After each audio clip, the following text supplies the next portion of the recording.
The name of this session is Getting the Word Out to a Busy World, something like that.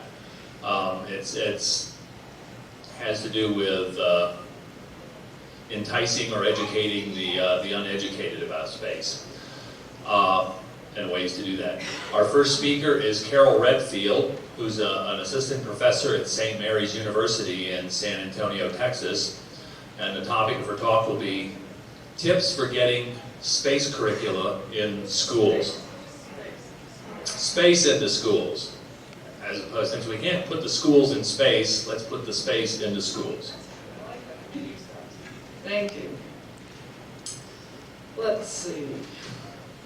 Well, one of the things that I've noticed, I can't hold this too close. Yeah, one of the things that I've noticed in a lot of schools or in a lot of educational materials is space is used kind of as a backdrop or background, and it is a great motivator, right? So I think we don't pay enough credit to that and probably could even use it more. So one of the things that I did was as part of the San Antonio Space Society and part of the National Space Society Education Committee and my own personal interest, started a charter school in San Antonio. How many people know about the charter school system? Familiar with that? Oh, great, quite a bit. It's been in Arizona, yeah. Texas, it just went to Texas, I'm going to stand up for this part, went to Texas about 1995, the first charter schools opened. They just started with a couple as experiments, and then this past year they opened about 80. That was too many, yeah. So charter schools, for those who don't know, and there are a few who didn't, is a public school, and the idea started as let's try and allow for some reform of our school systems and maybe try and do it through the already existing public schools, but release some of the requirements. So for example, in a charter school in Texas anyway, teachers don't have to have a formal teaching certificate. Now, if you think about that, that could be good in a lot of cases, and it could be bad. So you'll open it up to a lot of, I'll give you an example. We had one teacher who taught in England for 20 years, and was successful. She should not have to go get a teaching certificate. But then we had someone else who was in another profession, I don't even remember what, but had training experience with adults, but no teaching experience with kids, so it was an unknown. So I think the charter schools, for the most part, the safest thing I could say is there's a number of unknowns, and some will be better, and some may be worse, and some will be better for some kids, and some will be worse for some kids. Well, this I helped put the proposal together, and what you do is you write a proposal to the state for your idea of a school.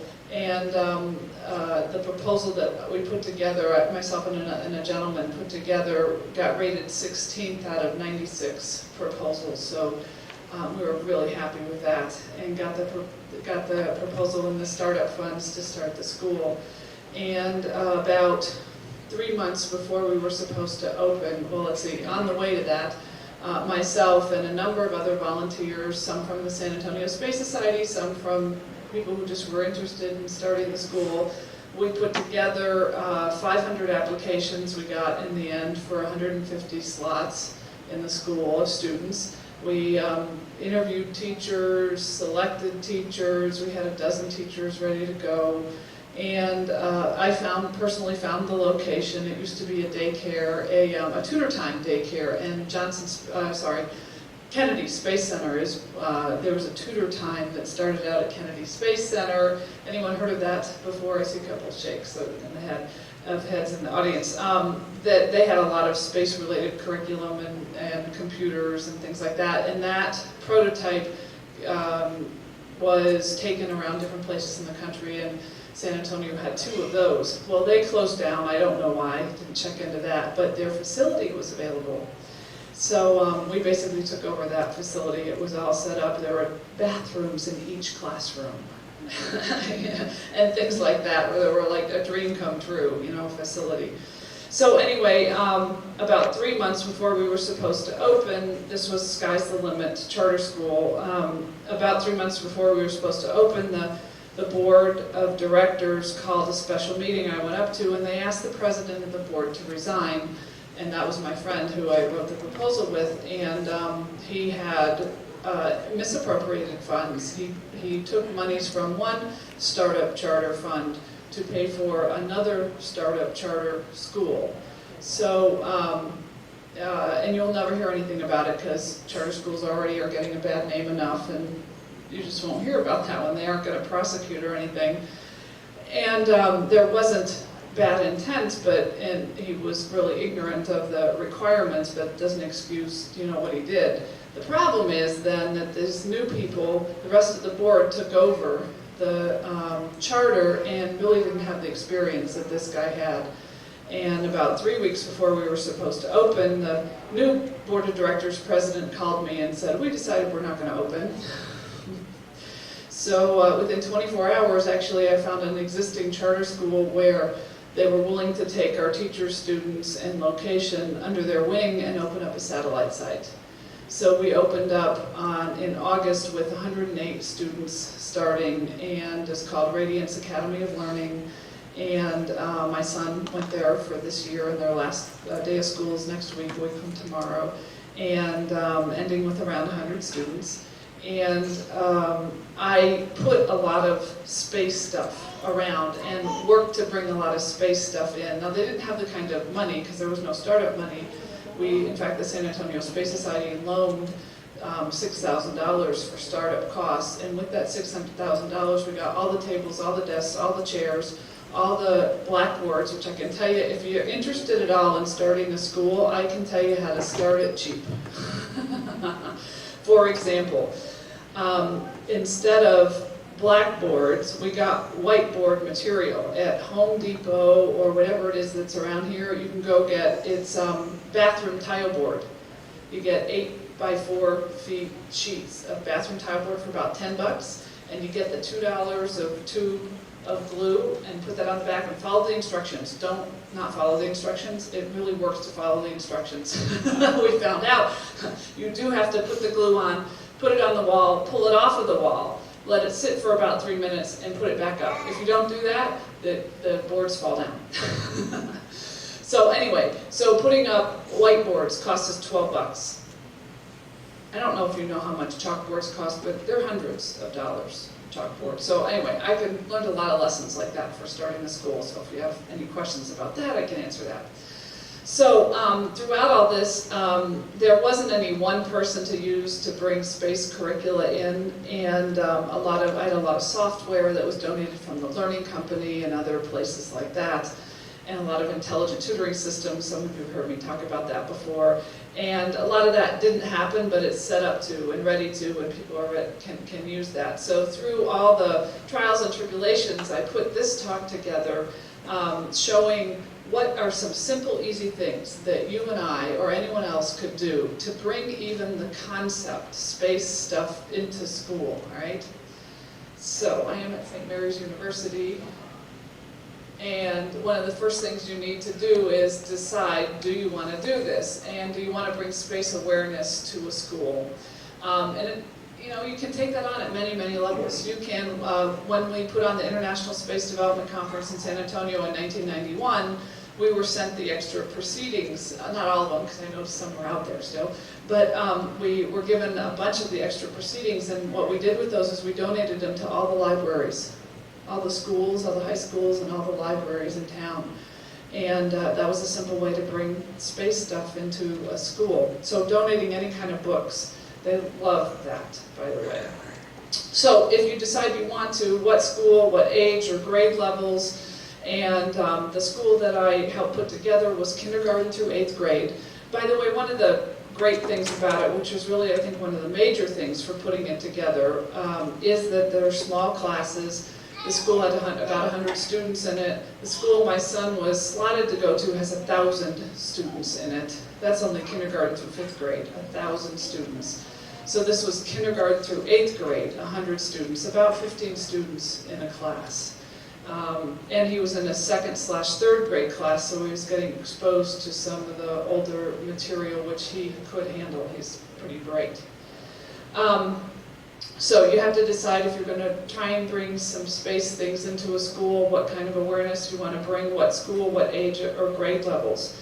And then where I did it was at this Radiance Academy of Learning, where I said my son goes, and it's kindergarten through 8th grade. So that's the level we're talking about. There are many means, many ways that you or anyone can introduce space topics and space themes to any school or any kind of curriculum. As I said, you'll see it a lot. It's used as a motivator and interest keeper. You can give items. I'll talk about what kinds of items you can give. And schools love that. Getting donations, teachers love that, I should say. Giving them something, even little things, pencils, that sort of thing, they really love. And it's great because they can use them as incentives for the kids. If they complete some topic of study, they can give them erasers and that sort of thing. Arranging for speakers, that could be you or it could be someone else. You could even just go talk about the National Space Society. One of the things I do when I go talk to little kids, I just did this a couple weeks ago, I take a blow-up of the Earth with the geographic symbols on it, and I take a blow-up ball, like a beach ball, right, of the Earth from as it would be viewed from space. And I hold them both up and I say, what's the difference? And have them say what the different things are. And I say, so which one would it really look like if you were out in space? And they usually get that one right. And I say, you know, one of the things that the astronauts speak about when they go out into space is that they really are struck by, hey, there really are no borders down there, and are influenced by that in their thinking afterward. And that's really why I go out and talk about that. So you can do that, you really can. It doesn't take a whole lot. Having props helps, by the way, for younger kids. And asking questions, asking yes/no questions, getting them to raise their hand. By the way, that also works for older kids too. The only difference to me, I think I said this at a table last night, is the younger kids will let you know when they're not paying attention anymore. The older kids don't. They'll just be quiet. So you can arrange for speakers, you can speak yourself, you can develop curriculum or get curriculum like from young astronauts. One of the things that we'd like to do in the education committee of the National Space Society is eventually to have curriculum available. Particularly, I like what we talked about yesterday in the education committee meeting, is having curriculum specific to living and working in space. And there is some that Johnson Space Center has, for example, I know I've seen. And then we could pull some things from the Young Astronauts. The Young Astronauts has a broader view, and we can point people to that, but then maybe we could develop curricula. If anyone has any, by the way, please let me know, and maybe we can share some. For living and working in space, which is our focus, right?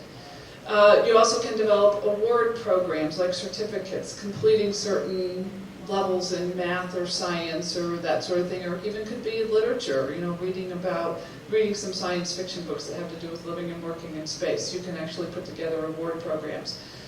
To get more into it, you can write for grants and get money from the government, or request donations from computer companies and other companies like that. And then finally, at the very large level, start your own school, which I took on.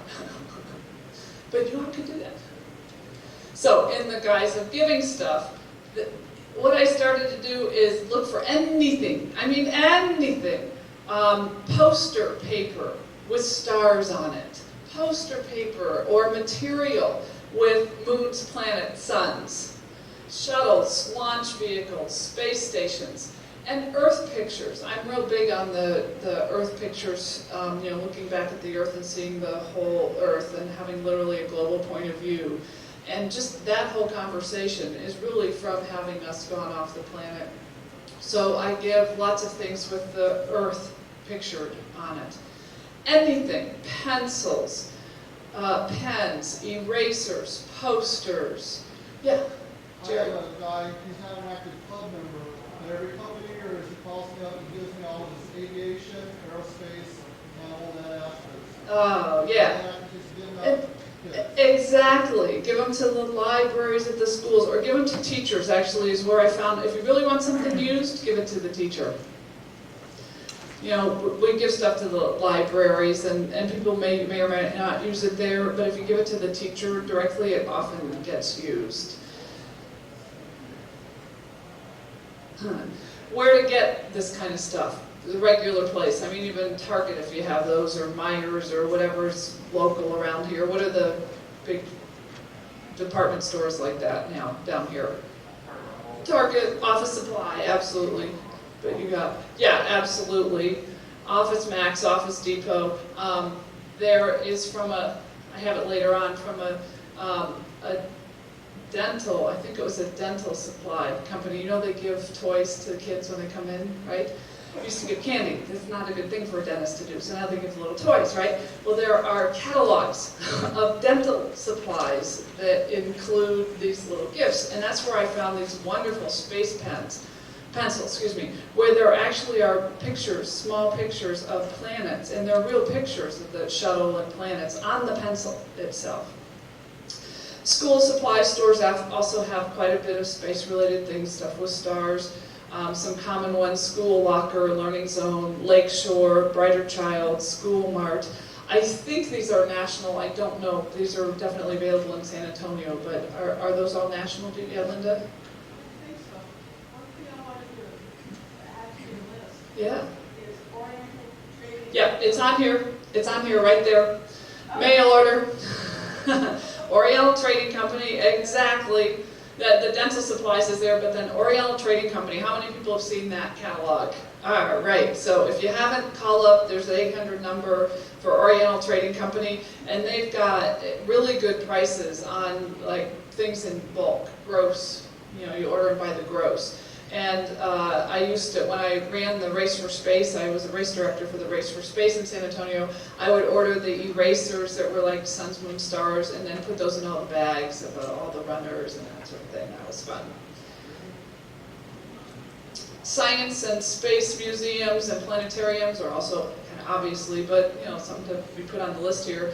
A good place to go get things to give to a school, and then ISDCs, of course. You can buy some of the books that are here and donate them to your school.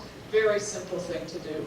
Science fiction conventions, you also find sometimes some heavy-duty space stuff, and local space development conferences. Anyone recognize what that's from? It's kind of dark. It's sideways, actually. Yeah, it's from the Apollo moon landing. Anyone know what the poster itself was?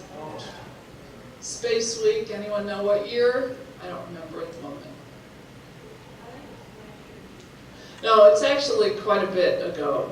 It's one of the early years when we did it, like maybe 90-ish, something like that. Anyway, Space Week posters. I don't know if they make them anymore. Do they make them anymore? I didn't get one either for the last couple of years. Old Space Week posters, fine. Any kind of space posters. I actually have, I didn't take a picture of this one. Yeah. Lockheed Martin was sponsoring this past few years Space Week days.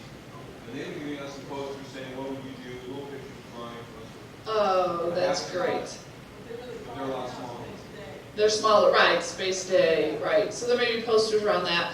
I found a poster, I don't remember where, it says, it was educational, it says, shoot for the moon, if you miss, you'll land among the stars, you know, that one, I like that.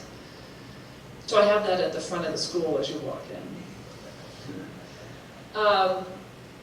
Planet decals. In the computer lab at Radiance Academy, which is the bottom picture here, I don't remember again where I got these, but it was really made for a mobile, creating a mobile with the planets on it. Well, I just took them up separate and put them up with the push pins. My son and I did that when we were setting it up, and put them in the right order and information plaques along with them. So when they're sitting at the computers, as they look up, they see the planets. And then there's my son on the bottom right there in the top picture, and two of his classmates. I got these sticky things on window panes. So they go on glass and they just stick there, and they're removable, like the old color forms, of the planets. So just a couple simple things where it's got a space, there's space around and you can see it. You can give toys for prizes, also for talking about different science topics. Some of these can be used. I mean, certainly you can do gravity experiments on anything, right? A lot of 2- and 3-year-olds practice gravity experiments from their high chair or seat to the year-old and throw things over. Those are gravity experiments. Anyway, here you can see a bunch of balls, different kinds of balls that I've put together that are, again, that picture of the Earth, different space scenes. anyone remember this bumper sticker, Space Settlers Do It in Orbit? I don't know how old that one is. Card games, there actually are some space card games. You can see the shuttle there. I think that's even a pencil sharpener. Ooh. Rolling for a while was giving out, and I'm not sure if they still are, moon squeezy balls. Moon squeezy balls, yes, right, I like those too. You can also give a lot of things that you might throw away can be considered art supplies. Really, a lot of boxes that have space things on it, or magazines that are space related. Teachers love to use those as art supplies. So any kind of space magazines, Ad Astra, SSI, Aviation Weekly, and there are many others too, right? Paper products with stars on it, bags, boxes, writing paper, tissue paper, wrapping paper. Haven't seen toilet paper with stars on it yet. Borders for the boards. I don't know, I wonder where this started, but you know, teachers are really into putting those cardboard borders around boards or around windows or around poster boards or bulletin boards, and there are a number of them with stars and space scenes, and those were at my son's school. I should have taken a picture of that. Folders where you can put materials or kids' information in, folders with space-related things on it, or you can make your own. You could get plain manila folders and put tape pictures of the planets, or even get stickers that you can put planet stuff on it. Books and reports, there certainly are plenty of them. I put some of the common referenced, older but common referenced things about space colonization and settling space. And then any of the books. The backdrop there is my, let's see, on the right, the background is my son's bedspread. So you could also give potentially blankets and that sort of thing, especially for the younger kids that have space stuff. And then the top right, the bedspread there is a Star Wars bedspread, actually, in our Star Trek Star Wars room. We have a combination Star Trek Star Wars room. So you can see some of the space books there, even just astronomy books. There's a pop-up space shuttle book that's kind of fun. So any of these can be given to a school or a teacher. You can also give videos. These happen to be DVD, but VHS is probably going to be more useful for a school. October Sky. Right now at Blockbuster Video, I should get paid for this. At Blockbuster Video, I found October Sky for $4.99, plus it was these are previously viewed ones, $2 off. So it was $2.99 for October Sky. Go buy one and give it to your school. I went and bought a bunch for Christmas presents too. So that's a great one. Apollo 13, of course. You can even get into some of the science fiction and talk about, when I teach artificial intelligence, I have the first thing we do, first day class, we watch 2001. And we talk about how. I also should put in Star Trek there and talk about Data now, but most people have seen it. And my students now weren't even born when 2001 came out. So they think it's boring because all the special effects that are now, but a lot of those things are still pretty good. And there's a lot of NASA films as well you can give to the schools, and some of them are pretty decent. CD-ROMs, it depends. You want to find out what facilities the school has or what facilities a teacher has, and some do and some don't, and we hope that as we go along in time here it will get better, that every school will have computers and CD-ROMs on their computers that are available. You do want to check out the requirements. What are the requirements of the CD-ROM that you want to give? Like, does it require a minimum operating system, or what operating system really you should ask, and a minimum type of machine, Pentium-based, if they've got that these days, most of the software will run on that. But you do want to check minimum requirements. So it's less safe to give CD-ROMs. More safe to give VHS-style videos. I think any place would be able to show that.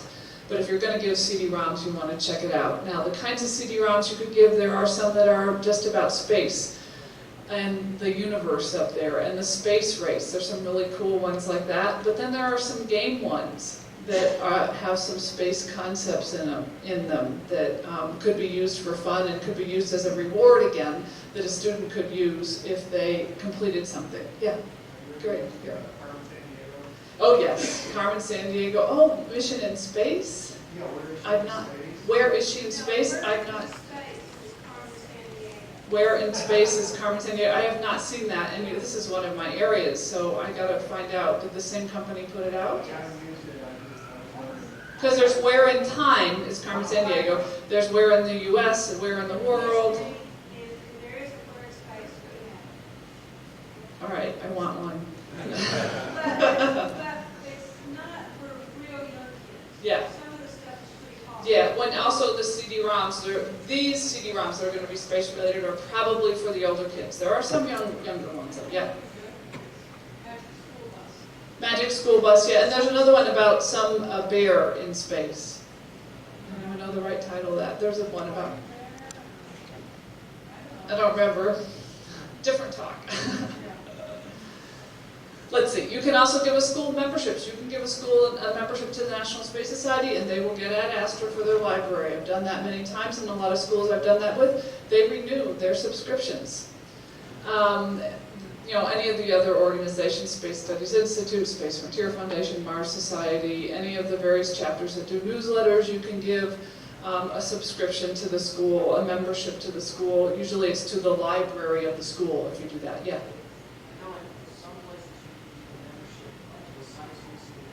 Yes. Oh, interesting. They can check out the card like to space museums or something like that. That's great. All right.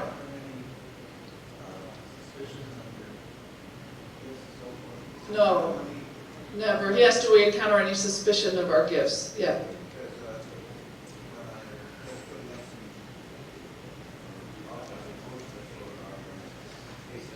Yes. He was offering posters. Oh yeah, they want to be sure you're a nonprofit and all that, yeah. Sometimes I'll take an NSS flyer with me if it's a place I don't know. Usually I know a person there and they know me and then it's not questioned. But if you're going in cold, you may get that question. But if you take flyers or things like that to show you're a nonprofit and educationally oriented, I would think it wouldn't be a problem. But don't know until you've been there, right?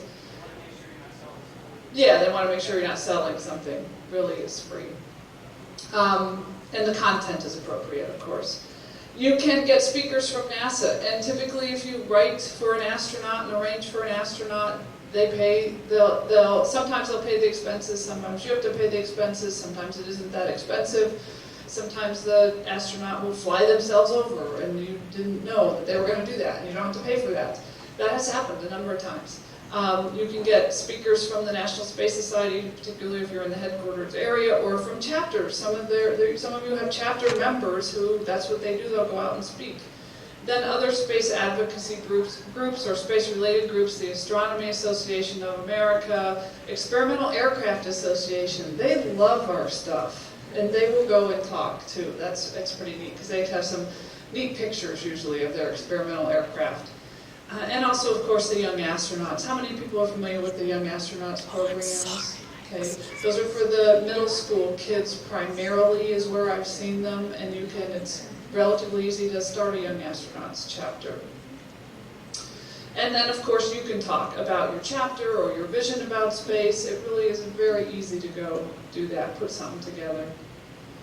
And then what's a little harder is to develop a unit on anything related to space. You can do many topics to any kind of level, including just some ideas here. Space vehicle types, what do you need in space? That's really a fun one because you ask them, what do you think you need in space? You know, if you think about what you have on the planet and then you're out in space, what do you need to take care of? And most NEH can get that too. And most NEH it's worth thinking through, so that's a fun one. Talk about space stations, you can take little mock-ups and models. Use some of your Star Wars and Star Trek stuff that you can take with you and things like that. History of space flight, future space programs, and of course different things underneath that, the International Space Station specifically.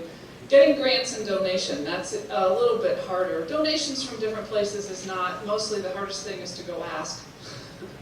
That's the hardest thing is to get over. Who to find the right person to ask, and then ask.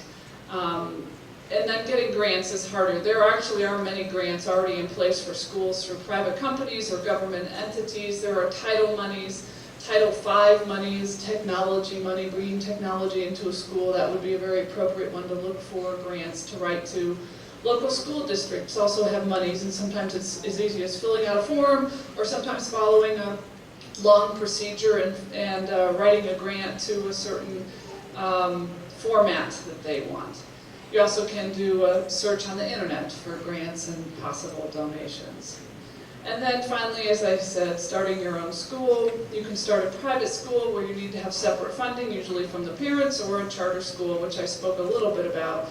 Most states have or are starting charter schools. The funding is by the state. It is a public school. The parents do not and cannot pay for their students to attend. What it opens up is choice. You can actually take your student to any charter school in your area. It does not have to be, you don't have to be in their zone or district. There are some caveats to that, but in general that's true. Typically there's a nonprofit governing board for a charter school. If you were interested in starting something, you have to start at least 2 years out. And then I mentioned some of the major steps here. You write a proposal to the state, you get a place, get teachers, students, and supplies, including desks, chairs, shelves, tables, books, computers, paper products, copier, fax, and then smaller items. The one thing I wanted to put on here, if anyone is interested in doing such a thing, if I were doing it again, I would start with knowing and having a good board of directors. And that a good board of directors would have on it at least one administrator of the school that you're putting together, so that there's an administration representative. A teacher, an intended teacher of the school on the board, so you always include the teacher's point of view. A parent of one or more of the students, so you always have the parents included, which is one thing that is lost, I think, a lot of times. As well as it'd be great to have a student, if they're not officially a member, at your board meetings, so that you can hear the student's point of view of, well, I don't know if that really would work. You know, they could say, yeah, it's a good idea, but I don't know if that would work. What about the 7th graders who do this and this and that, and you didn't even know they did this and that and that. So again, if I were doing it again, I'd start with the board of directors actually handpicking. It also is a good idea to have a community representative who provides a non-biased point of view, has connections to companies and different peoples in your community. And then this is probably getting into more detail than people wanted, but in general, the idea of charter schools is bringing a business perspective into your schools. So you have to look at the dollars, and any public school does have to look at this as well, but dollars come from the state per child. A general average is about $4,000 a year for each kid that you get. It's based on their daily attendance. ADA, average daily attendance, is a big deal, and you really want to have your students attend, because you get money based on their attending. The expenses, typically, these are the top level expenses. Rent is one of your biggest. We pay about $5,000 right now for 10,000 square feet. That's pretty good as businesses go. It's not very good as schools go. Salaries, figure out about $30,000 a person, and of course it ranges quite a bit, and the charter schools do not necessarily pay better, in fact usually pay less than the regular public schools, although that's not always true. There are exceptions to all of these. Your utilities, phone, maintenance, around $1,000 a month, supplies, copiers, around $500 a month. You need about 100 students for the example that I have here, and from what I can tell, to have really anything viable, you want to be up to that, unless you've got something donated, like the space donated by someone, which some charter schools have. So in conclusion, it really is easy to get something space related into a school. Teachers love to be given stuff. Love it, and it's so great because it's so easy on your part in a lot of cases if you look. Donations can be used for supplies, art supplies for example. Toys and small goodies can be used for awards and rewards, and your time can be invaluable. Just substituting for an hour or something, you're talking about space stuff, they love that. You can make a difference in a school if you select to do that. And that's it. Do I have time for a couple short questions? Short question. Okay, great. Please, Linda, and then in the back. I'd like to sort of double thing here, question and presentation. I'll repeat what you say, go ahead. I've been working with Mars Millennium Project with my daughter's school for the last 10 years. And it's getting one class. Okay, she's got the Mars Millennium Project into one class, and it's an NSS effort, if you haven't heard of it. Also, I'm trying to figure out a way of getting the project to do a lot more class, most of the school over the next year. My problem with the principal Yeah, is not faculty. And there seems to be some friction between us, and I can't get past it. yeah. This last graduate sort of backdoor, I spent Yeah, I think that's a good way to do it, is to go through the teacher, and then you also have to have the administration backing it up. And one of the things, there are two things that I've seen in getting administration backing something. One is for them to see what's in it for them, in a sense, which is really what's in it for the school. How's the school going to benefit? And then the other side to that is any kind of concern about, is it going to cost the school something? And that isn't necessarily in money, it could be in resources. Will the teacher be taken away from something that they're supposed to be doing? So if you can address usually those two concerns, I've found the administration will go along with it. Then there may be other things, but those are the two major things I've found have to be addressed. Yeah, it can be a problem. Yeah, please. Just sort of an anecdote and sort of a request for advice. You remember last night that the Orange County Space Society won an award for launching them with Lake Polycarp Atlas. Yes. Their neighboring chapter, us, Oasis, actually, of which he was one of the founders, actually tried to donate a telescope in memory of Charlie to the school that he graduated from. And Craig Ward, in fact, is classmate of Charlie. On behalf of the chapter, Craig wrote to the school offering the donation of the telescope. It took about 3, 4, 5 months for them to get back to us. Got a lukewarm response. At this point, we still, it's been, I don't know, 6, 8 months, we still have not donated the telescope. I think they're at this point somewhat interested. Here we practically are in a position of shoving it down their throat. It's amazing how hard it is to get something for free. Contrast that to, Ross Hunter, one of our other members, went to her children's school, and apparently they had a fire and lost a lot of, or a theft or something, lost a lot of books in the library. We immediately swooped in and donated 2 autographed books by Marion Guys, and they ate it up. Yeah. So I think the lesson here is find a need and go fill it. Yes. But on the other hand, I was wondering, in your experience, and maybe Linda's or anyone else, is there which official is best to go to first? Because I think principals and high-up administrators are not that interested in education sometimes. Sometimes, yeah. So to answer your question, I think that you need to be two-headed about it. You need to go to a teacher, and a principal or administrator, vice principal is fine too. I think you need to do both at about the same time. With regard to the telescope, it could be, I'm just trying to think, what would their concern be? It could be they're concerned about the maintenance of the telescope.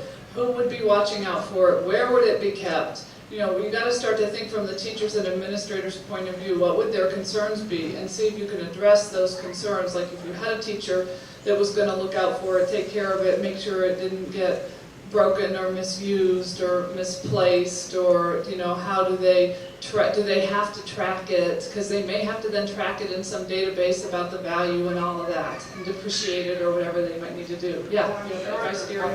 I would add to that, Let him just answer his question. they don't know what to do with it.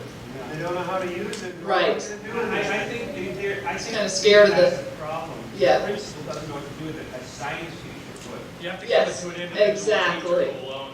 Right, who'll own it, know what to do with it, and then if the administrator then can see, oh, they're gonna take care of it, it's not gonna be a problem for me or any of the other administration, you probably would be all right. Just keep in Thanks. mind that school's not against stuff, Yep, but at the same time, they don't want a garage full of junk. all right. Sometimes they just have to say, no, we've had enough of those, or we don't know Yes, what to do with that. or something they would have to maintain, if you can handle the maintenance. Thank you, Tom, my machine's taking a while.